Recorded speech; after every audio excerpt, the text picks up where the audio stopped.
Hey, greetings, fellow slinging agents in the wild. It's your trusted handler, Brian, returning once again with another episode of our Delta Green homebrew, Collateral Damage. But I got to have my fun first, and you know what that means, the shoutouts. Our first one goes out to our newest YouTube subscriber, Christian Juliuson. Welcome to the show, we're glad you're here. Next up is Gilbert Isla saying, glad you're back. Let's get some of those doubloons going. Hell yeah, Gilbert. I'm trying to, but you know, it's these hard slingers that gotta bring it to get it. So keep rooting for them. And last, but certainly never least, good friend of the show, Henry Anderson. I like this guy. He's been with us since the beginning and hasn't left us yet. That is awesome. He says, thank you, gents. No, Henry, thank you. In fact, thank all of you awesome listeners. We bring it for you as much as ourselves. And as always, please, if you are enjoying the show, then tell a friend. It might help their day because we never know when someone needs a good laugh. All right, try the sentiment. It's time to warm up our dice and top off our glass as Roll the Hard 20 presents Collateral Damage, Episode 3.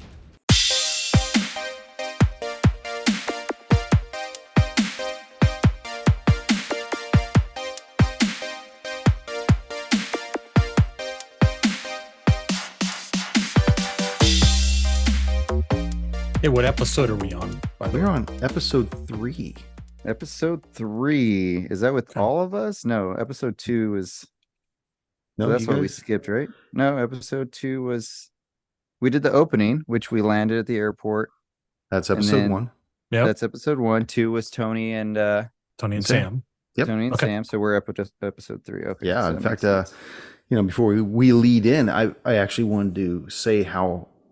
Even though this was kind of like we kind of put together for you two, because I needed you guys to do your own thing. I think it's actually going to work out really well because you guys have separated. In fact, I'll go into that in just a minute. I'll go into this now. You guys have separated the two teams. So you really don't know what they're doing. And because the episode isn't out, you really don't know what they did. So when you guys get back together on the same show and we start splitting the action between the two teams, you can kind of get an idea of what they were doing and they'll get an idea what you were doing. And I think it's kind of cool. It lends credence to the reality that you wouldn't know just because you're on the same show. You wouldn't know what you're doing. So. And you remove the possibility of one of us metagaming one another. That's true. That's always a point of contention that I don't want you guys to, if you're not in the room, to lend assistance, but you guys lend such great assistance to one another, and it's a game. Mm-hmm. So it's like, hey, why don't you try this or try that? Oh yeah, I didn't think about that. And so I wouldn't rely solely on somebody's intelligence and think that they lack something when somebody else would actually give them assistance. Like, hey, you should try this. And I think that's kind of cool because it shows everybody is moving in the same direction. Everybody wants to accomplish the same thing. So that's right. You think this is a game? You think this is a game? Greetings, fellow slingers. Welcome back to Roll the Hard 20 podcast. It is I, your trusted handler, Brian, and with me, my hard slingers of yore. Yeah. Episode 3 of our Collateral Damage homebrew Delta Green scenario. So Agent Omega and Agent Odin, having been approached by Detective Tom Haynes of DC Metro Homicide and asked for your insight in profiling the perpetrator in the homicides of 3 prostitutes over the course of as many nights, you briefly converse with Agents Odysseus and Akami on how to proceed. Now, having been brought to DC per Heisenberg's directive to investigate several suicides, these murders seem to have gone under Heisenberg's radar. But the similarities are uncanny. 3 suicides over the last 3 days and 3 murders over the last 3 nights. Each one dying by having their carotid arteries severed. But other than that, both Detective Ramsey and Detective Haynes seem to have ruled out the same perpetrator. So with the 4 of you deciding it would be best to split up in an effort to see if there might be a connection missed by the 2 detectives, you agree to assist Detective Haynes with his murder victims, hopefully lending him that insight that he so desperately needs.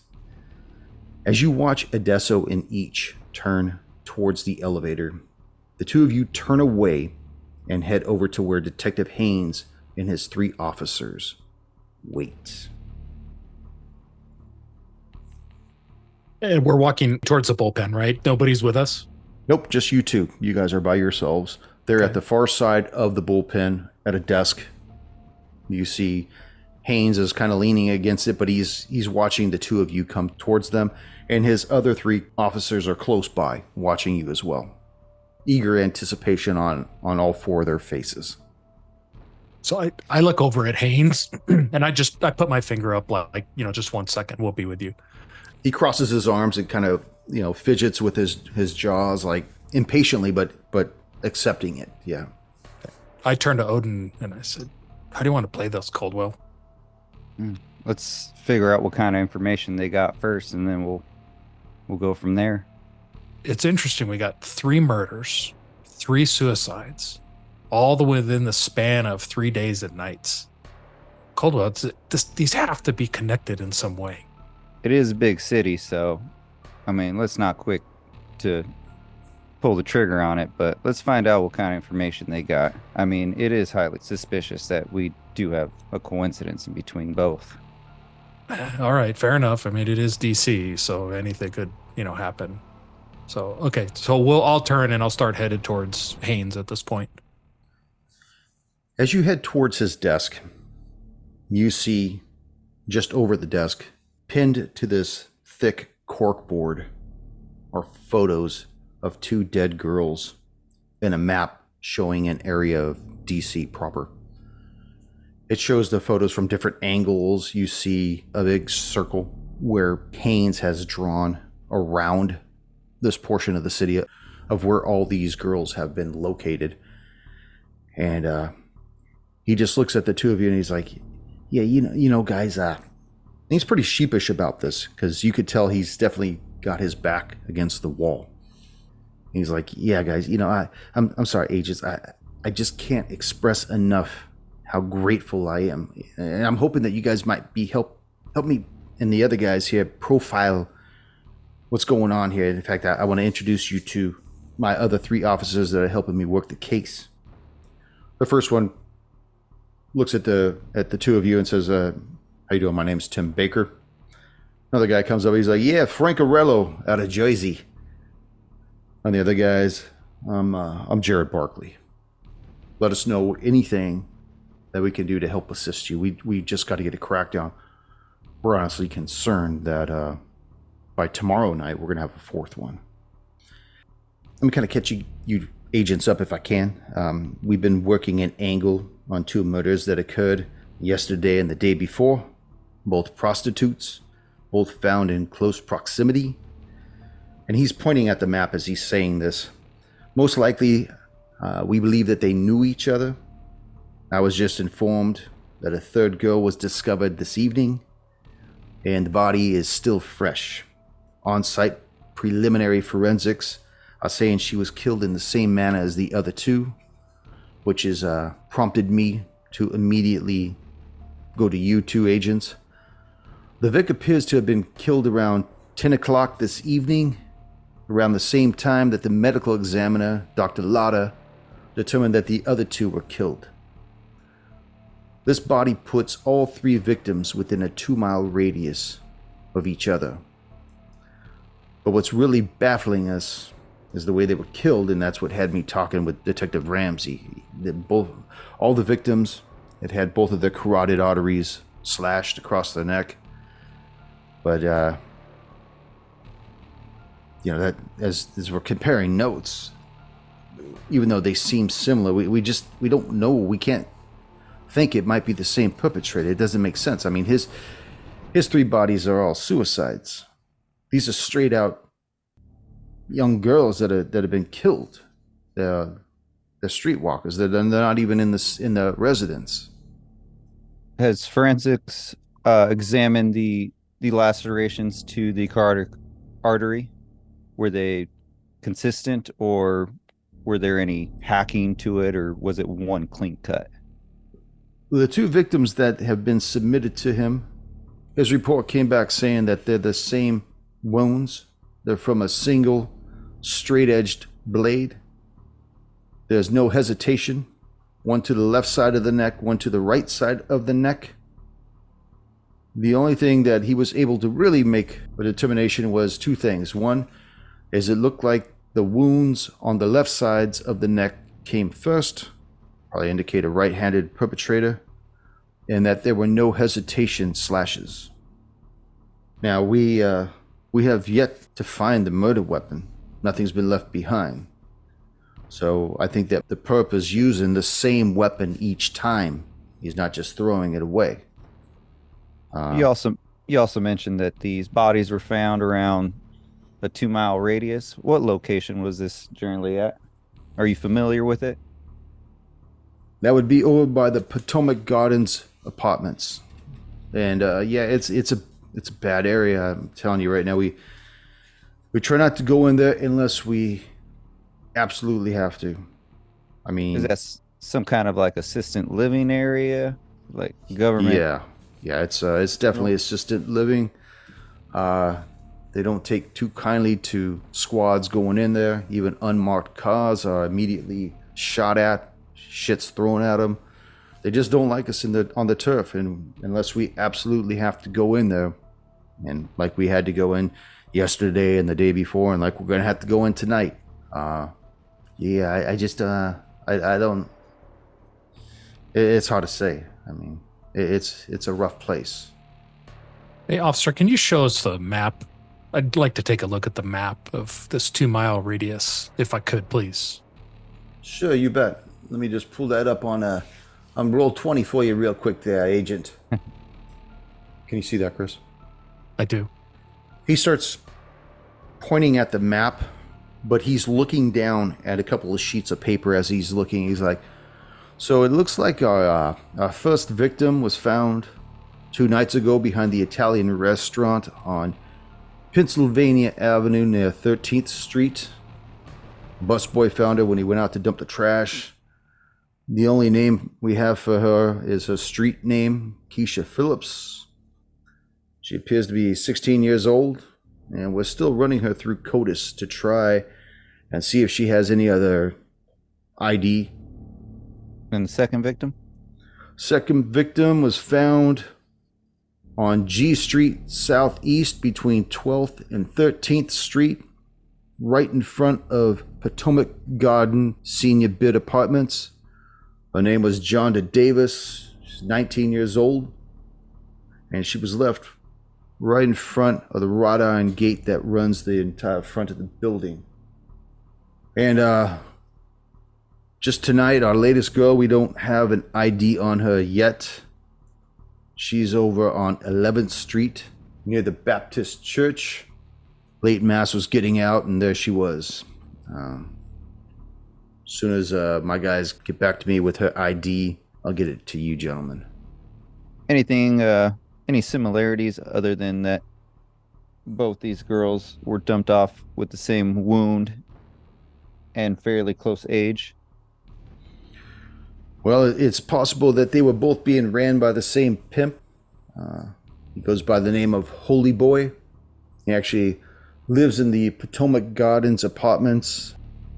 We had a plan that we were going to go look at the latest victim, and then from there, pay a little visit to Holy Boy. Now, I've spoke with him before, but he's kind of stonewalled me a couple times. I'm hoping that maybe a little show of force from the feds might loosen him up a little. Don't you find it a little odd? Let me ask this. Do you think that he's a potential suspect? Well, you know, it's kind of hard to say because who really wants to damage the product? You know, the people that are making the money. But he's hard. Words on the street that he makes these girls work some hard hours to bring in some cold cash. And I know I've heard rumors that if they're not bringing in the money, that he can get a little violent. But I don't know. Maybe he knows more than he's saying. Obviously, he hasn't said anything to me. So, But violent to the point where he'd kill some of his girls, and more importantly, drop them literally in his backyard. Well, does it seem odd to you? It does, but I almost think that maybe these girls were on their beat. They were walking where they're supposed to walk. And I've never seen, well, I haven't seen it at all, but it sounds a little strange to think that the pimp would go out and rough them up while they're on their beat and just leave them there. That doesn't make sense. I understand. I totally understand. And honestly, agents, that's why I defer to your expertise. I'm hoping you could help me profile this individual and find out what's going on. So, have any of you gentlemen consulted with gang and drug units in that area? Maybe rival heat, maybe someone trying to take over territory? Honestly, agent, there's so many in DC, and their territorial lines have a tendency to blur. But as far as we know, they all kind of get along. If one of their workers crosses lines, they don't go after each other like that. They really don't, from my understanding. They just they have a code, and we don't know the code. But I don't think that they kill each other's product either. I don't know. I kind of nudge Odin. I'm like, hey, Odin, look at this map. And I point specifically at the handler. Odin, look at this. Italian restaurant. There's a bus stop. Look over here, a little bit to the west. Look at the church. Another bus stop just south. The only one that doesn't make sense is, look, you've got Potomac Garden, senior bid, the Italian place close to a bus stop, and then the Baptist church, another bus stop. Do you think maybe our perpetrator is using the bus system to get in and out of this area? Hey, officers, do you have any surveillance video of this area? No, I'm sorry, agents. No, anything that we would have tried to install in there, they would have destroyed years ago. Now, whether or not any of the locals have some kind of a CCTV or their own private external cameras, it's hard to say. I know that the Italian restaurant, they might have something like that, but I don't think they have anything towards the rear. I know that a lot of shady things go on in that parking lot. Obviously, that's probably part of that poor girl's beat, and I think that maybe the owner might have been paid to not put something back there. You know what I'm saying? All right, fair enough. Which just kind of occurred to me. Maybe the parking lot back there is considered a safe space. Maybe. I don't know. So if she felt safe, maybe I don't know. I'm so tired. I haven't slept in like 20 hours. I'm sorry. I haven't had this kind of lack of sleep since my children were born. If this is considered their normal beat, is this the original location of where the crime was committed, where the murder might have been committed? This wasn't like a body dump of any kind, was it? Oh, I didn't. I want to say no, Agent. I mean, there was plenty of blood spatter across the dumpster area, and it looked like she got ended right there. And from what the officers are reporting in the field that are at the Baptist church, she was done right there. I mean, I don't think anybody would dump a body right in front of a church right as mass is about to get out. That doesn't make sense. It almost seems as though she was walking on 11th Street, and that's where she was done in. All three victims you believe were done at their particular locations where the bodies were found? Yeah, the only one that kind of strikes me as being odd is the second one. It looked like she was kind of pushed off the side of the sidewalk, maybe into the bushes. Maybe that's where she toppled. Maybe that's as far as her adrenaline would get her. I don't know. And have you and your officers, have you looked at this 2 mile area? Do you have any other suspects that may be living in that area, or any other gone through all the books to see who's got a rap sheet that lives in this area? Oh, Darn it, everybody that lives in those apartments has a rap sheet, Agent.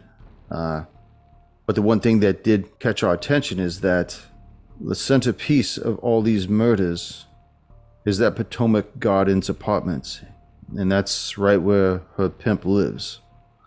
So, if you extrapolate out in any direction from that location, that puts that place center. And so, we were thinking most likely it's coming from there. That's why we tried to lean against her pimp. If anything, just to try to glean some information. But as he's explaining this, one of his other officers, you can hear his cell phone buzz. And he turns away to be polite and he answers it very quietly. You can hear him murmuring in the background. Haynes continues on. He says, I really don't think that somebody would go and kill somebody on 11th Street and then go further and kill somebody and then go even further and kill another person. It just doesn't seem right. Most perpetrators, from what I read in the books, they like to work a central area. I think it's time we go talk to this holy boy. The individual who identified himself as Officer Tim Baker says, excuse me, Tom, agents, the officers that are on scene in front of the church, they want to know when we could be expected. They need to have the coroner move the body. There's a lot of people. Oh, yeah, tell them we're on our way right now. Agents, are you up for a little field trip? Most certainly. Yeah, Let's go see this Jane Doe. Tell them we're on our way, Tom. He murmurs something in the phone and hangs up. I got a sedan down there in the parking lot if you agents want to follow me. Lead the way. So we've left our vehicle that we originally came in this parking structure. None of us have taken off. We're all getting a ride with the officers, right? We're not following them. You're not going to follow them. You're actually going to go and join them, and they will drive you to where you need to go. Did you want to follow them? No, I just wanted to make sure that we're going with them. We're not following. We just wanted to clarify. Okay. Yeah, he leads you down to the parking lot, and there's a large sedan. It could comfortably sit all six of you. He takes the shotgun. You see Baker takes the driver's seat, and everybody else kind of piles in. One of his men actually rides in the middle up front so he can give the two of you agents room in the back seat. And you begin your late night journey as you drive through the streets of DC. And as you do so, you notice that this town is like a far cry from how it's depicted in movies. You see lots of homeless milling about, prostitutes walking and leaning into idling cars, mixed with a few straggling tourists who don't really know how close they skirt the dangers of the street. And if either of you agents have been there, you know just how dark the city can get at night. Within a few minutes, your ride pulls up in front of the Baptist church and stops. Detective Haynes and his men get out, and they approach two officers that were assigned to watch over the crime scene. You see a yellow tarp covering something on the sidewalk. It's half on the sidewalk, half on the lawn. Loose crime tape kind of covers the area, not really enforcing anything. There's still a few looky-loos milling about, but for the most part, it's almost like typical scene here in DC. You hear Haynes say, any ID yet? No, detective. Seems to be an epidemic in this area. Yeah, I'd say so. Why don't you boys give these agents a little room to take a peek, if you mind? And you see the two officers actually leave the cordoned area and just kind of post themselves, make sure nobody else interferes. Detective Haynes looks at the two of you and says, agents, if you'd like to take a look at the body, feel free, please. Yes. Do you mind if we get some examiner gloves? We don't want to contaminate your crime scene. Certainly. Frank, can you get them something out of the trunk? Bring some of those booties too for us. We don't want to contaminate with our feet either. Yeah, you got it, guys. And Frank Arello from Joyzy goes to the trunk, pulls some gloves and some booties out, and 2 large flashlights. And he comes back over and he says, "Hey, here you go, agents. Anything else you need, just let me know. I got all kinds of stuff in the trunk of this car." So, do you Thanks, imagine? officer. Everybody leaves you with this tarp-covered body. And we're by ourselves now. You both are by yourselves with the stuff. You both are by yourselves. You both are by yourselves with the body. Hey, so Coldwell, I think let's take a cursory look and see if we can find some money shaped into a triangle first. Most definitely. You want to check the pockets? Let's not look at the body just yet. Let's just look around the body and see if anything's near that's not stuffed into her pocket. Or the body is still covered, by the way. So yep. We're just checking the surrounding perimeter for surrounding area. Yeah. Very close. Yep.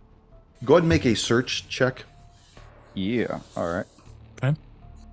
Ooh. Rice. 2 under 51. Coldwell.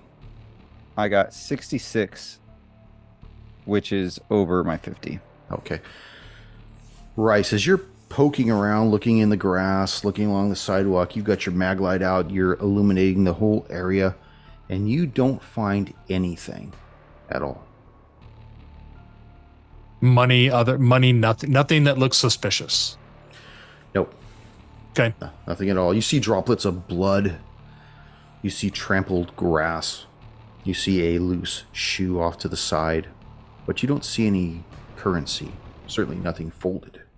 Does the trail or the droplets of blood look like they come from the grassy area to where the victim is, or is all the blood kind of localized to the location where the body sits right now? It looks like it stems from the sidewalk and then trails to underneath the tarp. So all within very close proximity to the body? Within 5 feet. Okay. All right. Hey, Caldwell, I don't see anything, kind of in the immediate proximity that we should be looking at. It looks like this happened right where the body's at. So that tells me that, and we're right on 11th Street, right, Handler? That is correct. So Coldwell, it seems like this happened like in broad daylight, right on the street. That whoever perpetrated this wasn't afraid of doing it out in the open. Wasn't worried so much of someone seeing him. Now, if I pan the area, is there a field across an empty field, or is that like a school? What's across the street from the Baptist church? It looks like there's some kind of a field, but you're talking a span of maybe 50 feet before it even begins. And being as dark as it is, it's really difficult to tell how deep it goes or what its serviceable use is. Okay. I just wanted a general idea of the location I'm around. You see a lot of people begin milling about, even though the 2 officers that were originally stationed there, as well as the detectives, are trying to keep everybody kind of back. But it seems that with your arrival, there's a new interest in what's going on. Well, Omega, we got a lot of looky-loos coming out. What do you say if we take a look at this poor girl? Yeah, that's I lean down. We move over to the body. I lean down and I lift the tarp. You pull it up. You notice she's an African-American girl, approximately 17 years old. Really thin, maybe 96 pounds. But she has these 2 deep wounds, these 2 very deep lacerations on either side of her neck, to the point where you could almost see her spine on either one side. It's just a ghastly scene, and I need for both of you to make a sanity check as you see this inhumane way to treat another human being. Omega? I rolled a 1. You pass. Odin? I wrote a 4 and a 00. That's 4, right? That is a 4. So you both pass. Having been going through a lot of this stuff, especially back there in Groversville, seeing all kinds of weird shit go down. It's not that you ever get used to seeing the unnatural, let alone somebody being dismembered, but you almost pretty much expected this based on what Detective Haynes had described previously. So even though you feel a little bile come up, you just kind of hunker down and get through this shit.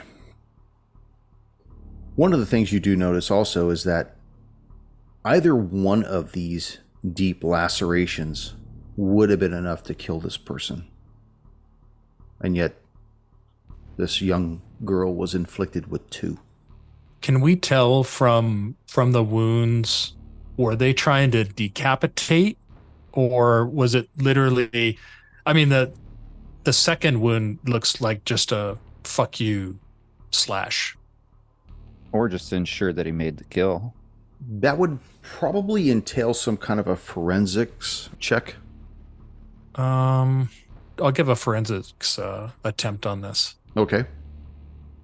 I failed 68 over 50. Okay. Odin? Ooh, you got better forensics than I do, but I'll give it a shot. Ooh, 9. 9.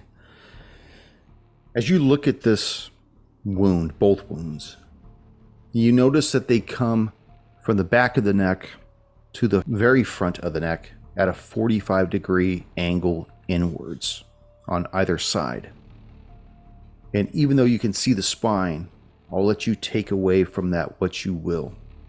In fact, if you want to take a guess, I may even give you a gold doubloon. So it's a back to front. It's back to front at a 45 degree. At a 45-degree angle. So that is.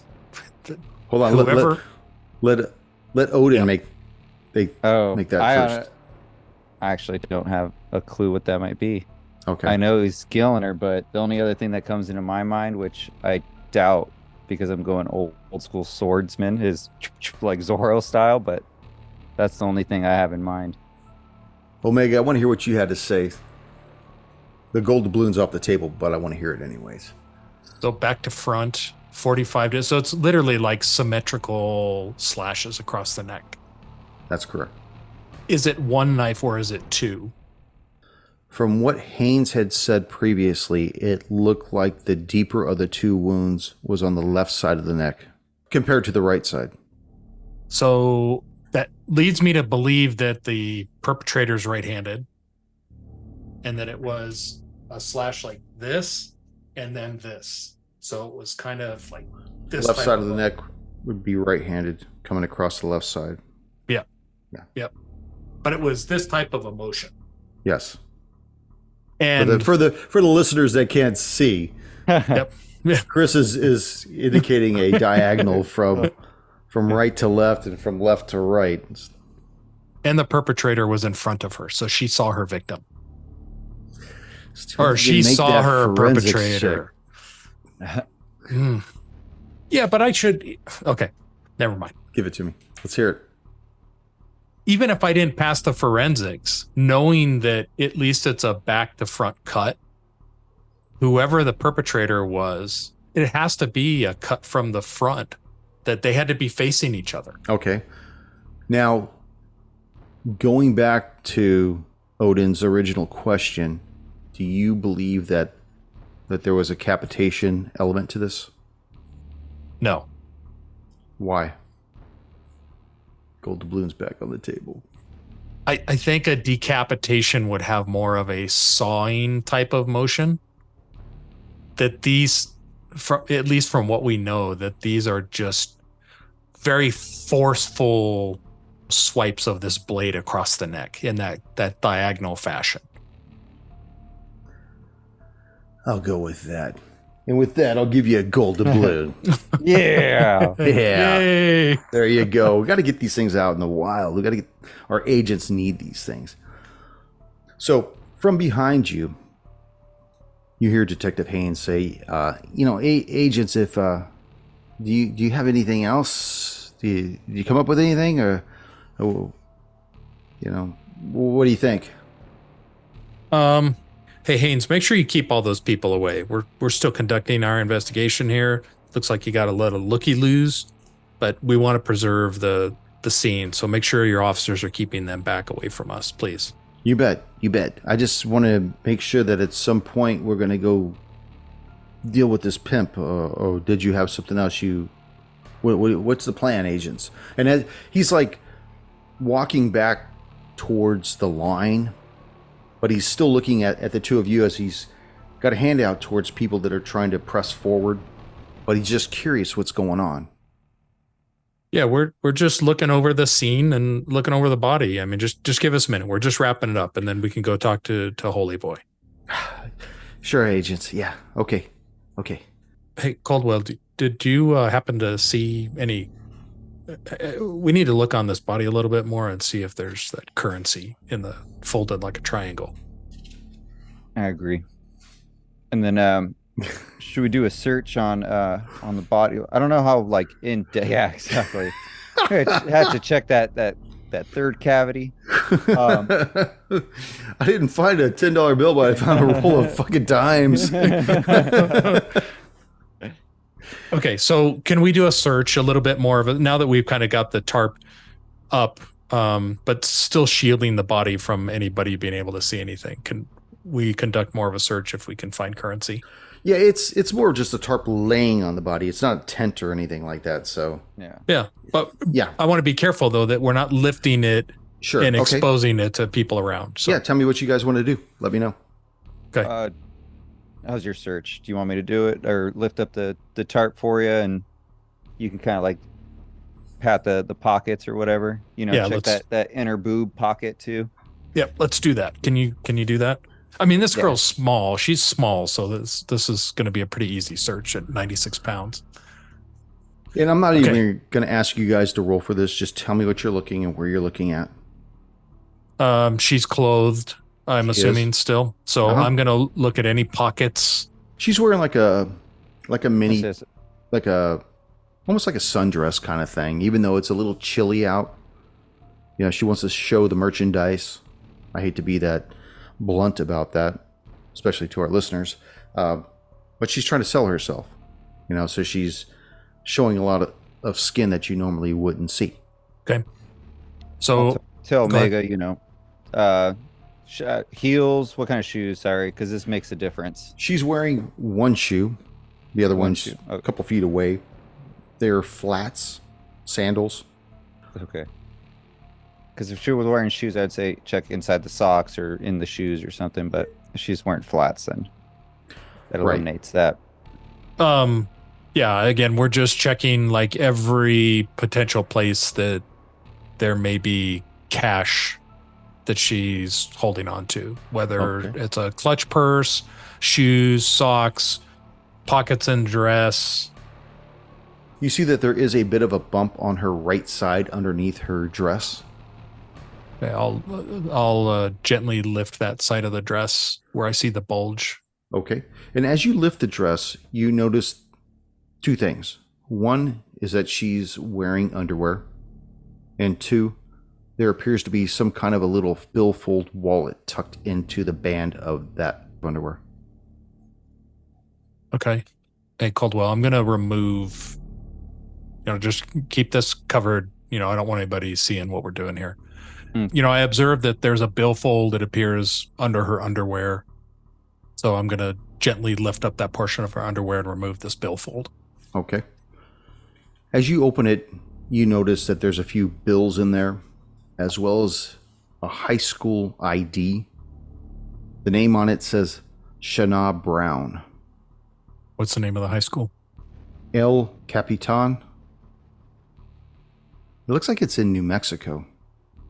As Officer Omega is doing that, and I'm just observing, is there any indication of drug use, like tracker marks, tattoos, or anything that are visible through the outside? I assume this girl's pretty much, like you said earlier, showing off the merchandise, so she's very lightly clothed. Now, being a federal marshal, you can either use a forensics check or an observation check on that. I'm going to go with my forensic check. So that is 10. 10. You check both arms, left, right. Check the inside of the legs. You check between the toes, the base of the feet, any place that it's probably common for somebody to inject a needle. And you don't see any puncture marks at all. The only reason I ask is because Agent Odin's background, he worked on a human trafficking case prior, so he's familiar with a lot of the times that they would keep them in possession with dosing them of some kind, whether it was heroin, keep them on the needle of some kind, or keep them on some kind of drug to get that paranoia that if they run away, something worse will happen to them. So he's just trying to find like similarities of, drug use to, manipulate them. Tell me more ways that you would be investigating an individual for substance abuse or dependency like that. So should this be Caldwell like saying this out loud? Yes. I mean, the two of us should be like anything we're talking about should be out loud to one another. Well, you could ask him what he's doing, but I'll tell you what, Junior, I love that you're doing this. I mean, this is like gold because it actually tells me more about your background and your profession and how you take it. So, yeah, if you want to, as you're looking around, as you're doing that, Chris, if you want to ask him what he's doing. Yeah, because remember, I'm worse for the ATF in more like technical support type stuff with them. So yeah, go for it. Okay. Hey, Odin, what are you doing here? What are you looking at? I'm trying to see if they kept these poor girls, if these holy boy kind of controlled these girls using some kind of drugs. A lot of times we've seen when they human traffic them that they make them dependent on some kind of illegal substance, whether it be heroin, meth, something to kind of numb the pain so they can get through and become more of a slave. Someone that can't react or fight back is someone easier to take more control and possess. Do you see any of that evidence of that here? I mean, this is a little out of my wheelhouse, so I'm deferring to you, but do you see any of that here? I don't. I mean, check the toes, check anywhere that they might hide it. They don't want to make it too obvious because if you damage your goods, you can't sell it for a higher price. And I'll like check her mouth and, behind the ears and stuff. And if I don't see anything, then I'll just wipe it off that she wasn't under the influence of anything. But I mean, we can't rule out any pills or other narcotics. Yeah, a couple months ago, we were working a human trafficking ring. These poor girls, we found a stash house of about 12 of them, and they kept them in cages like wild animals, like pack of dogs. And all of them were completely twigged out of heroin. And these guys will just show up to these locations and they'll pay per the hour, per the room. And the only way they kept these poor girls locked up is by having them drugged up. Going into places like this is just never leaves your mind. So Megan just replies, I'm like, what the hell? Like, how can people be so, especially to the 17-year-old girl? She has her whole life ahead of her. Some people don't care. They're just product to them. We got to find this guy, Odin. We got to find him. And I know that those visions will never cease. No amount of drinking or any other vice can help diminish that damage.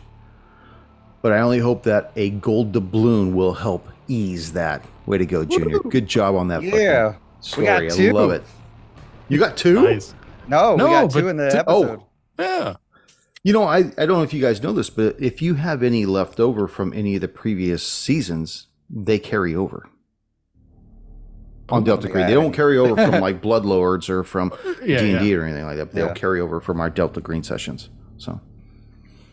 Wait, hold on. Let me fetch that old gold doubloon. Oh, there it is. There it is. Nice transition. So, Detective Haynes kind of leans back your direction again and says, agents, I really hate to be a stickler, but the ME just showed up and he's wanting to clear the body off site. You good if we release it? That's fine with me. Yeah. Let's, I think we're done here. Let's let's wrap up and go see this holy boy that you spoke of. Sounds like a plan. So he gestures towards an individual next to a van. He looks like an older man, pudgy, hair kind of combed over. This man looks beat. He just looks wiped out. Haynes gestures for the two of you to rejoin him over at the sedan. And you all pile back in, and Baker gets behind the wheel once again. And he starts driving north up 11th Street Southeast. And he makes a quick right down an alley about 500 feet away. With all the street lights busted, your only illumination is the headlights as they pierce the darkness. And what they reveal is frightening. And I'm going to tell you all about that next session. Knew I had to come. I was like, this is where we're going to get shot down. Pop, pop, pop, pop, pop. Everywhere's at the bottom of the stairs in this show.